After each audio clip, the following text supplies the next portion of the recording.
Essa é a aula sobre estabilidade e a gente vai falar também sobre o critério de Routh-Hurwitz. O material é o NISE nas sessões 4.10 e 6.1 a 6.5. Nessa aula, a ideia é mostrar para o aluno como classificar a estabilidade de um sistema segundo os critérios de resposta natural e resposta completa e como utilizar o critério de Routh-Hurwitz para classificar a estabilidade do sistema representado por uma função de transferência ou também no espaço de estados. Bom, primeiro a gente vai começar com o conceito de estabilidade, o que significa. E vai ter duas maneiras de a gente definir isso, tanto usando resposta natural ou resposta total. E a gente vai mostrar também o que isso tem a ver com a posição dos polos. E logo depois disso a gente vai entrar no critério de Routh-Hurwitz, em que a gente vai poder verificar a estabilidade sem calcular os polos em si. Primeiro a gente monta a tabela de Routh e depois interpreta usando os casos simples e também especiais e como que isso se aplica também no espaço de estados.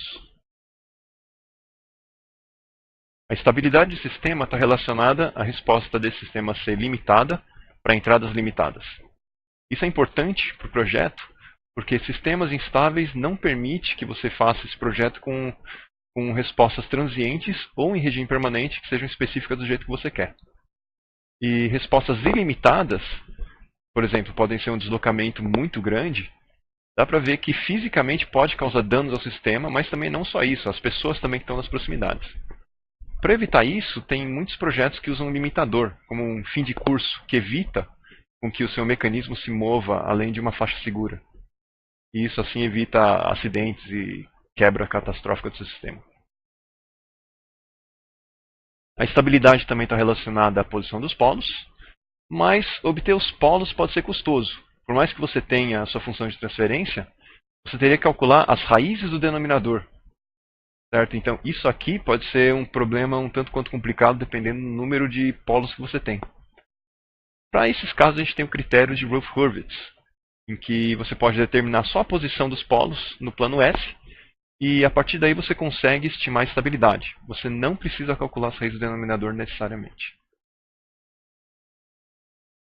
Estabilidade pode ser definida por dois critérios.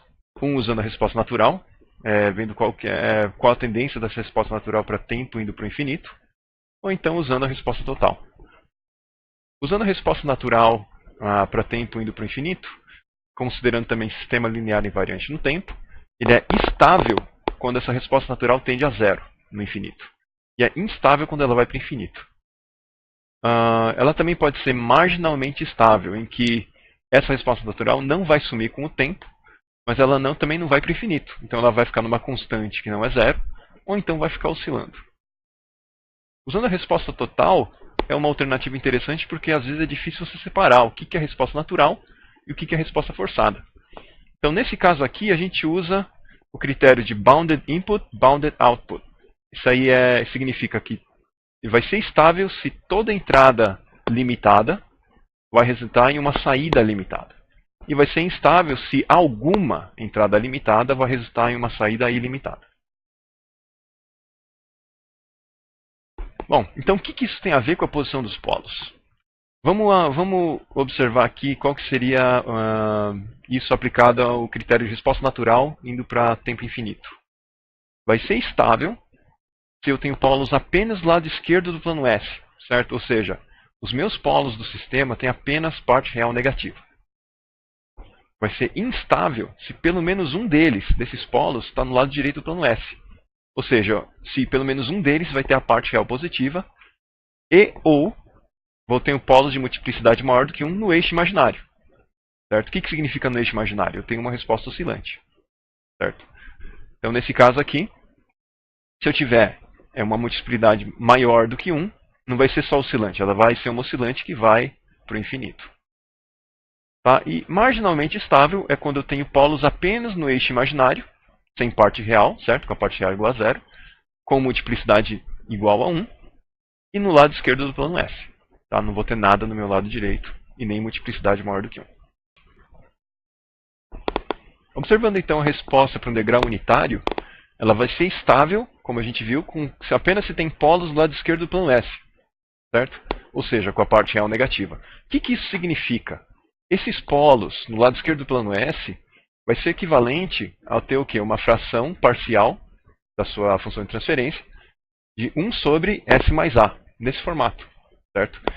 Fazendo a transformada inversa de Laplace, a função no tempo equivalente vai ser e elevado a menos A vezes t. Isso aqui, com o t indo para infinito, eu vou ter um número crescentemente negativo, como potência de e, então ele vai tender a zero, com t indo para o infinito, certo? Então, ó, nesse exemplozinho aqui, eu tenho aqui um sistema com 3 polos, um deles real, com parte real negativa, então a gente sabe que isso aqui vai tender a zero com o tempo indo para o infinito. E esses outros aqui vão ser polos conjugados complexos, certo? Então, nesse caso aqui, se eu tenho parte imaginária nos polos, eu vou ter alguma oscilação. E como ele está com a parte real negativa, vai ser uma oscilação que vai ir sumindo com o tempo.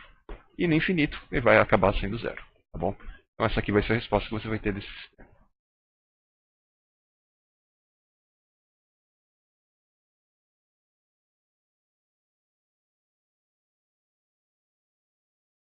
Para um sistema instável, eu vou ter pelo menos um polo no lado direito do plano S, ou seja, com a parte real positiva, e ou polos de multiplicidade maior do que 1 no eixo imaginário. No caso de polo no lado direito do plano S, a gente já conhece mais ou menos qual vai ser a fração parcial, certo? Vai ser 1 sobre S menos A. Isso aqui vai ser uma exponencial elevada a t, certo? Ou seja, vai ser uma exponencial elevada a um número positivo. Isso aqui significa que vai para o infinito, quando o tempo vai para o infinito. No caso de polos com multiplicidade maior do que 1 no eixo imaginário, isso vai ser equivalente a ter uma fração parcial com esse formato aqui, certo? Então, eu vou ter um polo imaginário elevado a um número maior do que 1. Isso aqui vai resultar numa exponencial, certo? Uma exponencial complexa aqui, que vai ser uma oscilação, vai ser uma senoide, multiplicada por t elevado a alguma potência, a algum número não nulo, certo? Então eu vou ter uma exponencial que vai estar crescendo no tempo. Por isso que o sistema vai ser instável. Nesse caso aqui, a gente vai ter nesse exemplozinho aqui, por mais que eu tenha um dos polos tendo parte real negativa, ou seja, que isso aqui vai sumir com o tempo, eu tenho 2 polos complexos conjugados no lado direito do plano. Então isso vai ser o quê? Vai ser uma resposta oscilatória que vai tender a ser amplificada com o tempo. Ou seja, não está tendendo a zero com o tempo indo para o infinito. Certo? Então você vai ter essa senoide aqui. Isso aqui é a resposta instável do meu sistema. Para ele ser marginalmente estável, eu tenho que ter polos apenas no eixo imaginário, com multiplicidade igual a 1. Se for maior do que 1, vai ser instável. E também eu posso ter polos no lado esquerdo do plano S. Os polos no lado esquerdo do plano S, a gente sabe que vai ser um exponencial que vai sumir com o tempo.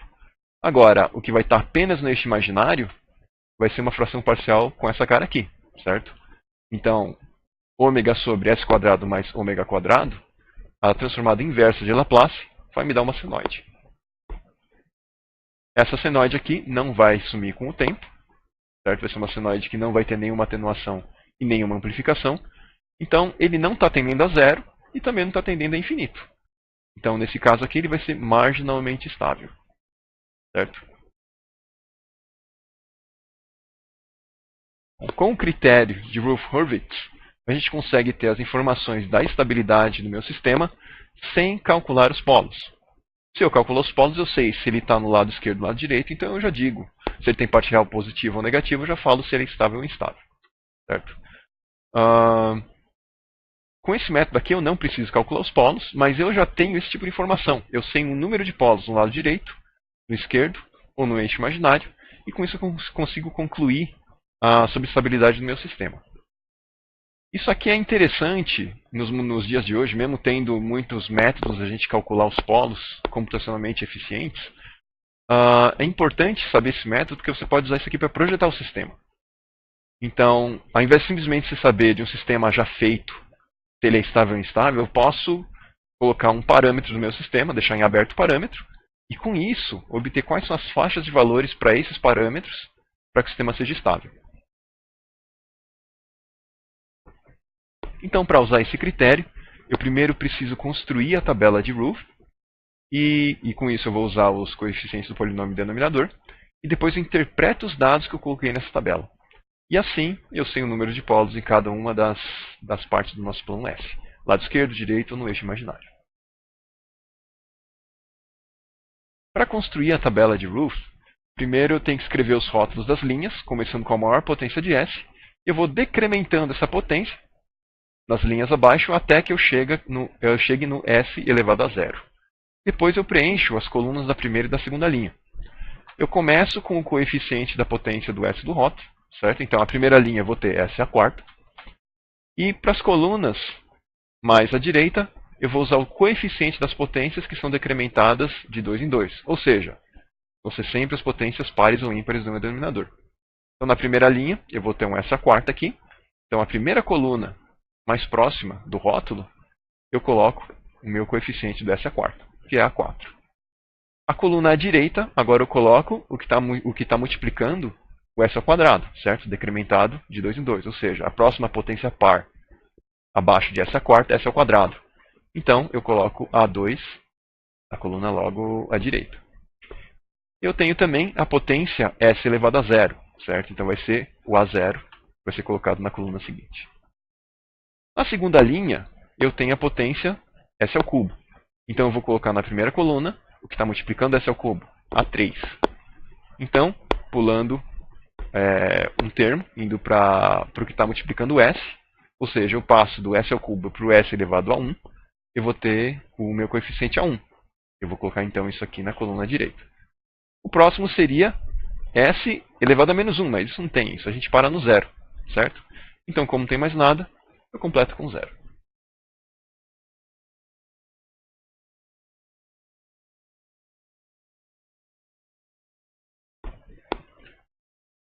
Então, depois de definir as duas primeiras linhas da tabela, eu vou calcular cada elemento da tabela usando as duas linhas acima.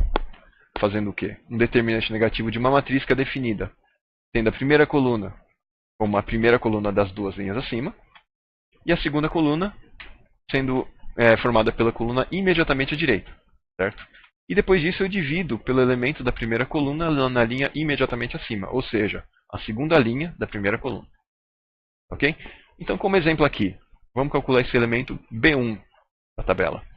Eu vou calcular a determinante negativa de uma matriz 2 por 2, que é formada pela primeira coluna das duas linhas acima, ou seja, A4 e A3, com uma segunda coluna formada pela coluna imediatamente à direita, ou seja, A2 e A1. E eu vou dividir pela segunda linha da primeira coluna, ou seja, por A3. Para calcular B2, eu vou fazer uma coisa similar também. Então vai ser o determinante negativo da matriz formada pela primeira coluna, A4 e A3, e pela segunda coluna como sendo a coluna imediatamente à direita. Não é A2 e A1, vai ser A0 e 0. Tá? E vou dividir também por A3 esse determinante negativo. Isso vai me dar B2. O elemento logo à direita, como seria calculado? Também determinante negativo da primeira coluna, ou seja, A4 e A3, e pela segunda coluna determinada pela coluna à direita. Nesse caso aqui a tabela acabou, então seria simplesmente 0 e 0. Isso aqui, quando eu tenho um determinante de uma matriz que tem uma coluna inteira de zeros, eu sei que vai dar 0. Então, simplesmente coloco 0 e passo para a próxima. Eu sei que todos os elementos à direita vão dar 0 também, certo? Porque vão ter colunas simplesmente de 0. E assim eu faço sucessivamente para cada um desses elementos nessa tabela. Ok? Por conveniência, eu posso multiplicar uma linha inteira por um valor positivo sem alterar os valores subsequentes. Certo? Então, se eu, por exemplo, tenho B1 e B2 com múltiplos de 10, e eu quiser simplificar essa linha aqui, para eu poder calcular mais facilmente as outras linhas, eu posso multiplicar essa linha inteira por um número positivo, que vai ser 1 sobre 10. Então, ao invés de 10 e 20, por exemplo, vou ter 1 e 2. Muito mais simples para eu levar adiante os cálculos. Depois que eu tenho a tabela inteiramente montada, eu vou fazer a interpretação dos dados da tabela. Então, para cada mudança de sinal na primeira coluna, vai corresponder a um polo com uma parte real positiva, ou seja, no lado direito do plano S. Então, se encontrar qualquer mudança de sinal na primeira coluna, eu sei que o meu sistema vai ser instável.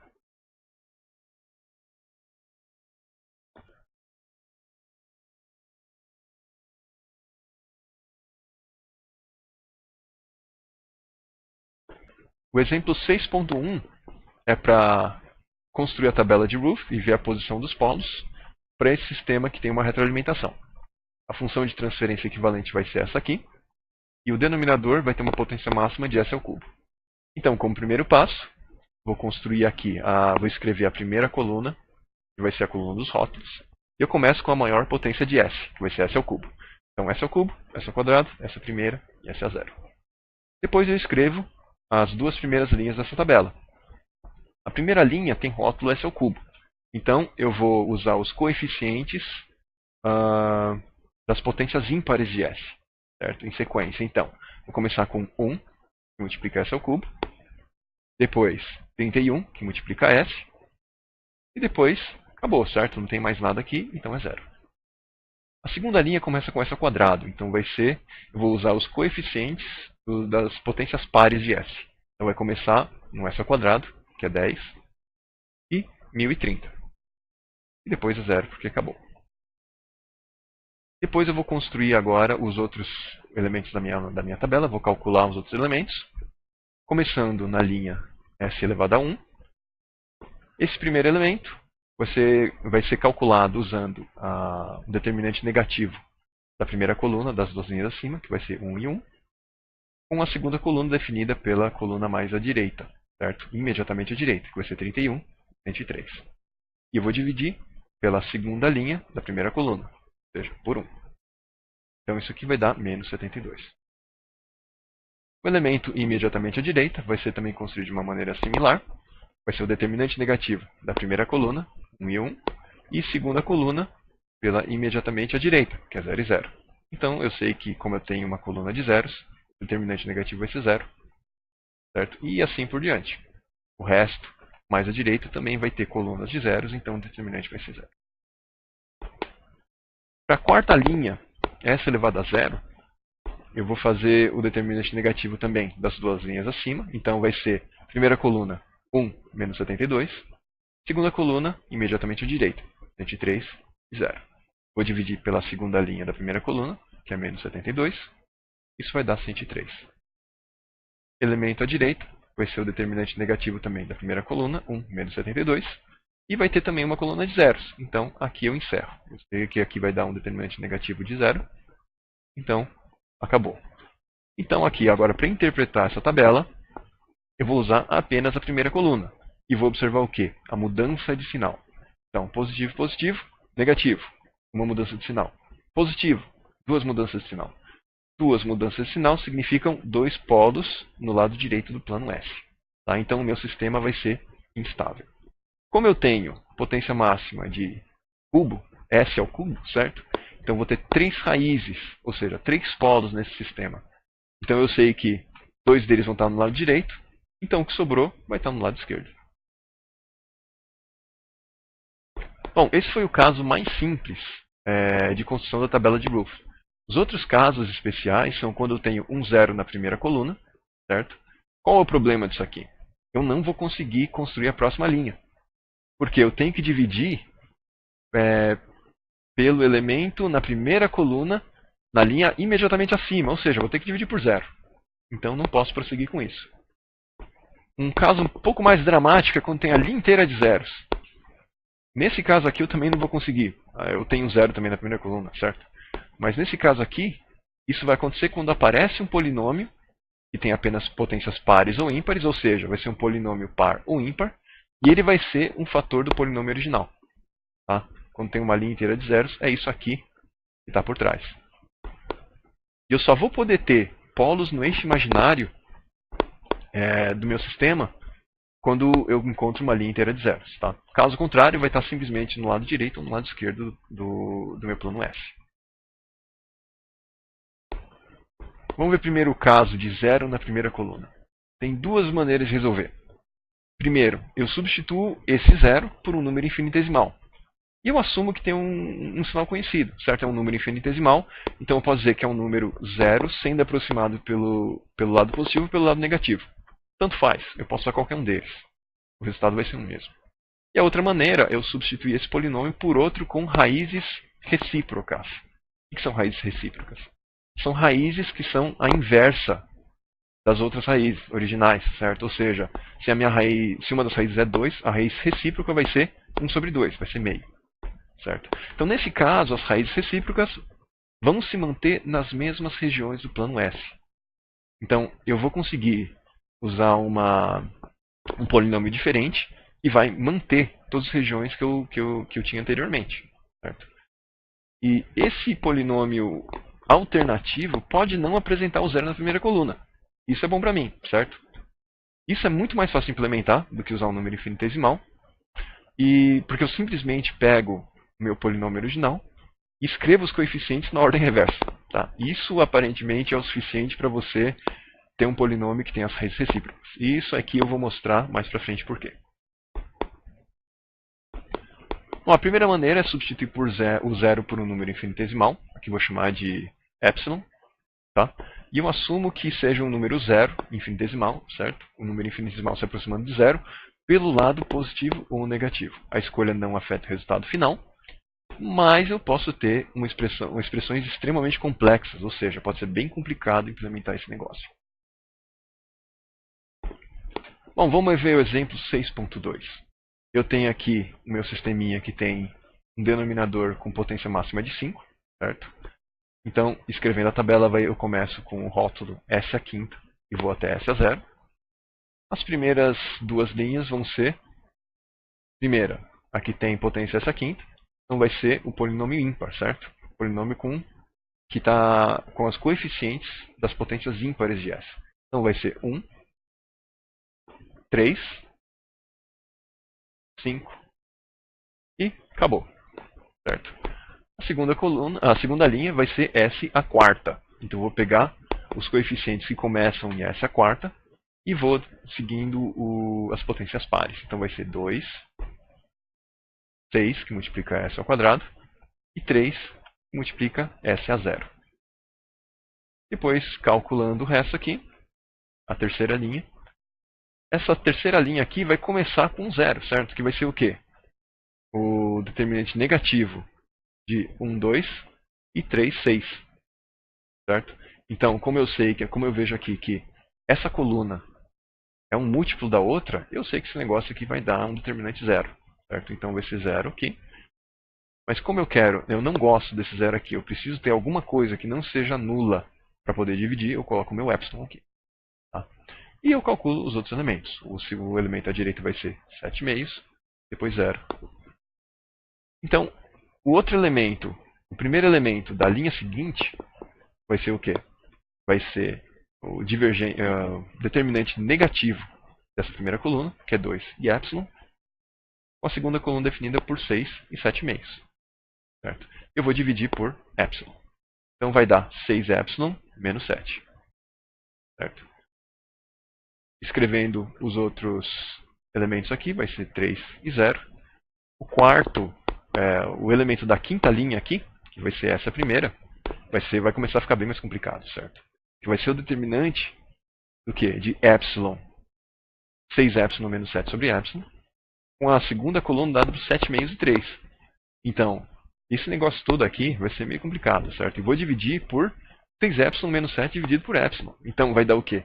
42 epsilon menos 49 menos 6 epsilon quadrado dividido por 12 epsilon menos 14. Então, vai começar a ficar muito complicado. Se isso aqui não fosse essa primeira, fosse S ao cubo, ia ficar muito mais complicado aqui para frente. Certo? Então, pode aparecer expressões extremamente complicadas, e você resolver isso aqui pode ser muito difícil. Tá? Então, isso aqui resolve sempre, mas pode ser difícil. Tá? Então, os outros elementos estão calculados aqui. Então, vamos ver agora, considerando o meu epsilon positivo ou negativo, o que vai acontecer. Tá? Então, observando a primeira coluna, para interpretar essa tabela, vai começar com 1 e 2, ou seja, positivo, positivo. Aí vem o epsilon. Vai ser positivo aqui, considerando ele positivo. O 6 epsilon menos 7 sobre epsilon, o que vai me dar? 6 vezes epsilon tende a 0, certo? Então vai ser só menos 7. Dividido por um número positivo. Então vai ser um número negativo aqui, então vai ser menos aqui. Agora, esse outro elemento aqui vai ser 42 vezes epsilon, então vai ser praticamente 0. Desprezível, menos 49. menos 6y², ou seja, também desprezível. Então o numerador vai ser só menos 49. Dividido por 12y menos 14. 12y vai ser desprezível frente ao menos 14. Então vai ser menos 49 dividido por menos 14. Vai dar um número positivo. Certo? E depois eu tenho o número 3, que é positivo. Então nesse caso eu vou ter duas mudanças de sinal. Então eu vou ter o quê? 2 polos no lado direito do plano S. Considerando o epsilon negativo, eu vou continuar tendo 1 e 2 como positivo. Agora o epsilon negativo. Certo? E agora para 6y menos 7 sobre epsilon vai ser o quê? 6y menos 7, vai sobrar um menos 7, dividido por um número negativo. Menos 7 dividido por um número negativo vai dar um número positivo. Certo? Então agora, olhando o próximo elemento aqui, 42y menos 49 menos 6y² vai sobrar um menos 49 no numerador, e do denominador vai sobrar menos 14. Então vai ser um número positivo. E 3, número positivo. Então eu vou ter o quê? Uma mudança de sinal, duas mudanças de sinal. Vai ser exatamente a mesma coisa. Ok? Bom, agora, qual seria a outra maneira de eu solucionar esse problema do zero na primeira coluna? Seria substituir o polinômio por outro de raízes recíprocas. Como eu falei para vocês já, é só você reescrever a tabela de Root com um novo polinômio. Não é uma coisa que você vai mudar a tabela a partir do momento que você encontra esse zero na primeira coluna. Você vai ter que começar do zero de novo. Mas é simples de você definir esse novo polinômio. Você simplesmente escreve os coeficientes desse polinômio em ordem reversa. Tá? É bem mais fácil implementado que considerar aquele epsilon, um número infinitesimal. Ok? Então, por que esse negócio funciona? Supondo que eu tenha esse polinômio aqui, certo? Potência n de s. Então eu tenho cada um os seus coeficientes de s. Isso aqui vai ser igual a zero. Esse seria o problema, a equação que eu tenho que resolver para achar os polos. Certo? Mas, em vez de eu usar o meu s, eu vou trocar, substituir por 1 sobre d. Certo? Então, se eu conheço as raízes de s, eu sei que se eu substituir por 1 sobre d, as raízes desse novo polinômio em d vão ser recíprocas. Tá? Então, se eu tenho o quê? S, em vez de S, 1 sobre d, vai ter 1 sobre d elevado a n, e assim por diante. E eu posso colocar em evidência 1 sobre d elevado a n. Então o que vai acontecer? Esse termo aqui, em vez de 1 sobre d elevado a n, vai ser só 1, mais a n menos 1, multiplicado por, se eu tirei para fora aqui 1 sobre d elevado a n, vai sobrar 1 sobre d elevado a menos 1, ou seja, simplesmente d. Certo? E assim por diante, vou fazendo isso tudo, até que eu chego no A1. Se eu coloco em evidência 1 sobre n elevado a n, vai sobrar o quê? 1 sobre d elevado a 1 menos n. Então, se eu sei que 1 sobre d é d elevado a menos 1, multiplicado menos 1 multiplicado por 1 menos n, vai dar d elevado a n menos 1. E A0 vai ser multiplicado por 1 sobre d elevado a menos n. Ou seja, d elevado a n. Tá? Então, o que eu tenho aqui? A minha maior potência em d é A0, que é exatamente o último coeficiente de menor potência. Certo? E vou ter 1 como sendo o coeficiente da minha menor potência em d, que é o d elevado a 0, que era exatamente o da maior potência. Então eu tenho uma reversão dos meus coeficientes, e é por isso que, se eu simplesmente reverter a ordem, eu vou ter um polinômio que vai ter nas raízes recíprocas. Vamos ver agora o exemplo 6.3. Vamos considerar exatamente o mesmo sistema com um denominador com potência quinta de s. Tá? Então, ao invés de eu fazer aquela jogada de colocar um número infinitesimal, eu definir um novo polinômio com as raízes recíprocas, que vai ser definido por coeficiente de s à quinta, vai ser a menor potência, ou seja, o coeficiente do s elevado a 0, ou seja, vai ser 3. Depois, coeficiente de s à quarta, vai ser 5. S ao cubo, vai ser 6. S ao quadrado, vai ser 3. S à primeira, vai ser 2. E S a 0 vai ser 1. Certo? Então, construindo a minha tabela, então, primeiros rótulos, certo? A quinta, até S a 0. Primeira linha, começando com essa quinta. 3, 6, 2. Segunda linha, começando com essa quarta. 5, 3 e 1. Certo? E a partir daqui, se eu fizer todos os cálculos aqui, o que vai acontecer? Não vai ter nenhum zero mais nessa primeira coluna. Certo? Então o que eu tenho aqui? Positivo, positivo, positivo, positivo, negativo. Positivo. Duas mudanças de sinal. Então se eu tenho duas mudanças de sinal, eu tenho dois polos no lado direito do plano F. Certo? Vai ser exatamente a mesma coisa que eu calculei do exemplo 6.2. Certo? E não apareceu zero na primeira coluna. Caso tivesse aparecido zero, aí não ia ter jeito. Aí eu ia ter que usar o infinitesimal. Ok? Qual é o nosso próximo caso especial da construção da tabela? Linha inteira de zeros. Esse é um caso mais complicado, que vai aparecer quando eu tenho um polinômio que tem apenas potências pares ou ímpares, ou seja, eu tenho um polinômio par ou ímpar, que é um fator do meu polinômio original. Certo? Então, eu estou construindo um exemplo. Eu estou construindo um sistema, uma função de transferência g de s, que vai ter o denominador fatorado por s mais 1, s, e s ao quadrado mais 1. Certo? O que isso significa? S mais 1, vou ter um polo menos 1, 0, e mais menos imaginário. Tá? Então, eu sei que eu tenho um fator aqui, desse meu denominador, que é um polinômio ímpar. Certo? O que dá s vezes s quadrado mais 1? S ao cubo mais s. É um polinômio que vai ter só potências ímpares de s. Tá? Então é um polinômio ímpar. Então, se eu simplesmente fizer a distributiva de tudo isso aqui, esse denominador vai ser s à quarta mais s ao cubo mais s ao quadrado mais s. Certo? Isso aqui vai ser o meu denominador do meu sistema. E é isso aqui que vai dar os meus polos do sistema. Tá?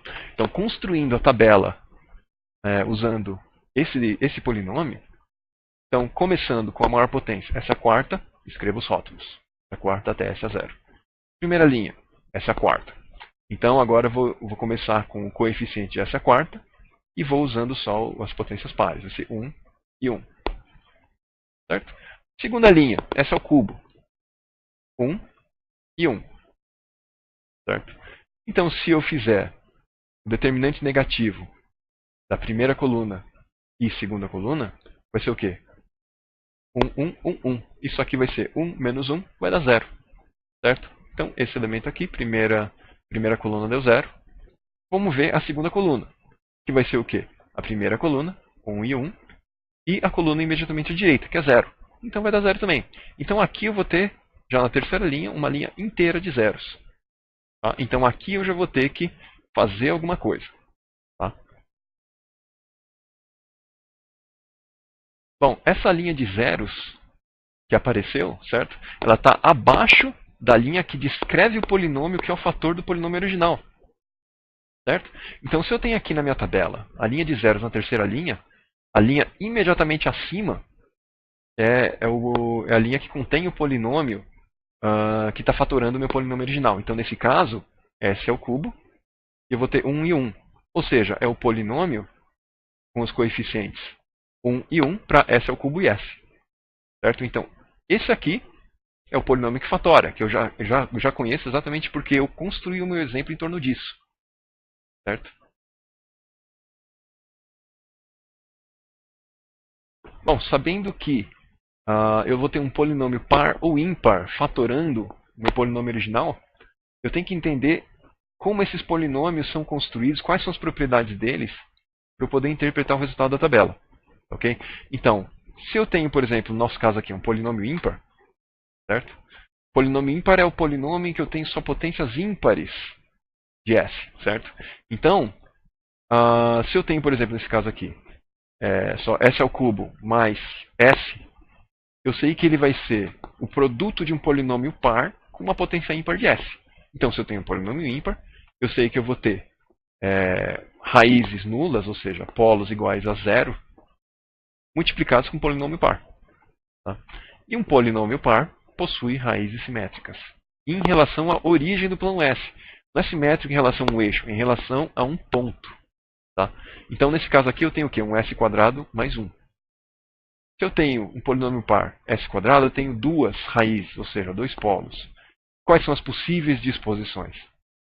Se eu tiver um desses polos sendo real, eu sei que, simétrico à origem, eu vou ter o negativo desse polo, certo? Então eu vou ter o outro polo do outro lado, diametralmente oposto em relação à origem, certo? Então vão ser dois polos reais. Se um dos meus polos é imaginário, eu sei que o outro polo também é imaginário, certo? Agora, se eu tivesse um S à quarta, certo? Um polinômio par com potência máxima 4, eu vou ter 4 polos, certo? E se, por exemplo, um desses polos eu sei que é complexo, certo? Tem parte real e parte imaginária. Eu sei que esses 4 polos vão ter essa disposição simétricas em relação à origem, certo? Então eu vou ter a parte imaginária conjugada e vou ter também a parte real trocando de sinal. Então eu vou ter essas 4 possibilidades aqui. Okay? E só nesse caso em que eu vou ter uma linha inteira de zeros, que eu vou ter polos no eixo imaginário, certo? Para o meu sistema. Se o meu polo não tem nenhuma linha de zeros, os meus polos vão ser simplesmente no lado direito ou no lado esquerdo. Tá? Então, para uma linha inteira de zeros, eu vou substituir a linha de zeros pelos coeficientes da derivada de S em S do polinômio da linha de cima. É bem simples você escrever isso aqui. Então, sabendo que a linha acima do que deu zeros tem um polinômio conhecido, nesse caso vai ser o quê? S ao cubo mais S. Eu pego a derivada desse polinômio. Nesse caso vai ser o quê? 3s² mais 1. Ok? Então eu vou usar os coeficientes desse polinômio para escrever a próxima linha, certo? Então a próxima linha é o quê? S². 3 vezes s², então vai ser 3. E 1 multiplicando s elevado a 0. Tá? E aí, a partir dessa construção aqui, eu já tenho duas linhas válidas para eu poder escrever o resto do meu sistema aqui, certo? O resto da minha tabela. Então, quando eu tenho uma linha de zeros, eu vou usar a informação de raízes, de polos, no meu lado direito ou no lado esquerdo, certo? De acordo com a tabela. Eu uso isso juntamente com as informações do meu polinômio par para inferir a posição dos polos, certo? Então, a partir da linha acima da linha de zeros, eu tenho aqui representado os meus polos desse polinômio, certo? Então, se a minha linha de zeros deu em s², a partir, eu refazendo essa linha aqui com o coeficiente da derivada e a partir da linha de cima, essa primeira coluna me diz quantos polos eu vou ter à direita ou à esquerda para esse polinômio, certo? Então, se eu sei que aqui, a partir da linha acima da linha de zeros, eu vou ter positivo, positivo, positivo, positivo, ou seja, nenhum polo no lado direito do plano S. Eu sei então que se eu tenho S ao cubo, certo? Eu vou ter isso aqui é um polínômio ímpar. Então eu vou ter o polo zero multiplicado com o polinômio par. E meu polinômio par é s², certo? Ou seja, s² mais alguma constante. E eu não tenho nada à direita, e esse negócio é simétrico em relação à origem. Então eu sei que se não tem nada à direita, também não tem nada. Poderia ter alguma coisa na esquerda. Mas se tivesse esquerda e fosse real, eu obrigatoriamente, por ser simétrico, deveria ter um à direita. Então a única situação possível aqui é se eu tiver um par de polos simétricos no eixo imaginário, certo? Então, do jeito que eu construí o sistema, eu sei que isso acontece. Interpretando a tabela, aí eu tenho que chegar a essa mesma conclusão. Okay? Eu construí esse exemplo com o quê? Com o polo menos 1, 0 e mais menos imaginário, certo? O meu S ao cubo mais S, eu sei que vai ser 0 e mais menos número imaginário, certo? Então, nesse exemplo, sabendo que a maior potência de S é o número de polos, então, para essa parte da tabela, eu sei que eu tenho 3 polos, certo? Eu sei que um deles vai ser 0. E a partir daí eu vou ter um polinômio par, certo? Então, um polo real vai ser 0. Os outros dois polos simétricos não vai ter nenhum no lado direito, ou seja, ambos estão no meu eixo imaginário. Okay? Então, nesse caso, o que eu vou ter? eu vou ter 2 no meu eixo imaginário, certo? E como eu tenho o meu sistema completo com essa quarta, certo? O meu polinômio total tem 4 polos, então eu vou considerar que, como eu tenho 2 no imaginário e nada na direita, então só sobra ter 2 polos no meu lado esquerdo. Certo? Então aqui está sendo considerado o meu S em 0 como sendo um polo à esquerda também, certo? Então eu vou ter menos 1 e 0 como reais à esquerda, e mais menos imaginário como sendo os 2 polos no meu eixo imaginário. Isso aqui dá um total de 4 polos, que são todos os polos do meu sistema que eu estava procurando saber a posição.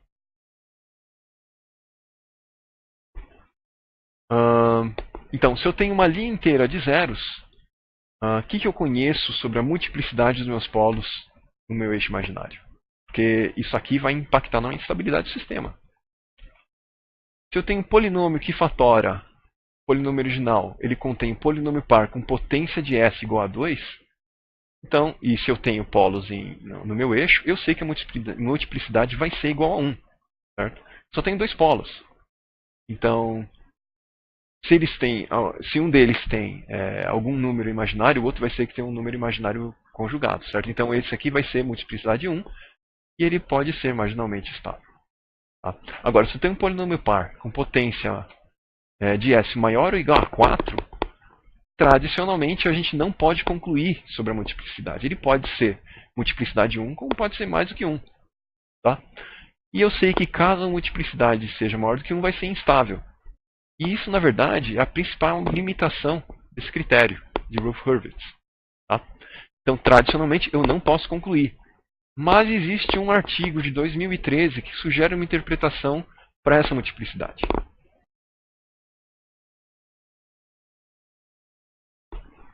Resumindo, o que esse artigo de 2013 fala sobre multiplicidade?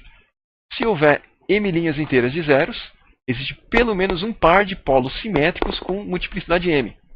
E se você combinar com se não houver polos no lado direito do plano S, os polos simétricos estão localizados no eixo imaginário, eu vou ter o quê? Polos no eixo imaginário com multiplicidade maior do que 1. Certo? Se eu tiver mais de uma linha inteira de zeros e nada no lado direito, eu vou ter multiplicidade maior do que 1 no eixo imaginário. Ou seja, o meu sistema vai ser instável. Okay? Então, por mais que tradicionalmente a gente não possa concluir nada, já tem algum artigo dizendo que se tiver mais de uma linha de zeros e eu sei que esses polos estão no eixo imaginário, então eu posso dizer que ele é instável. Vamos ver agora então esse exemplo 6.5.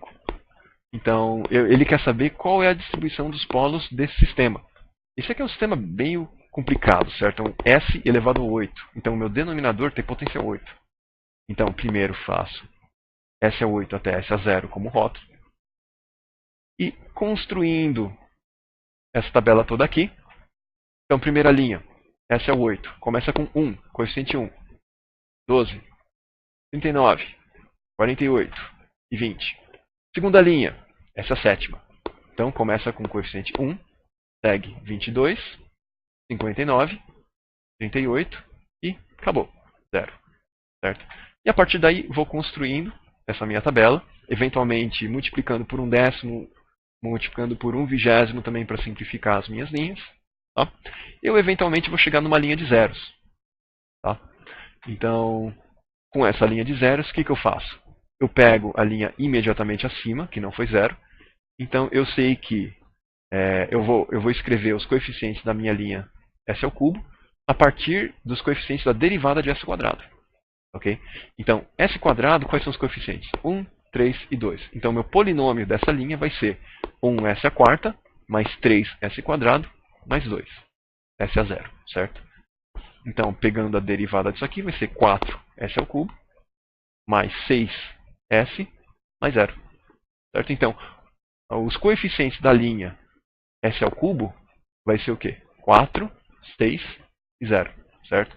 4 e 6 eu posso multiplicar por meio, então fica 2 e 3, para facilitar os meus cálculos a seguir. Tá?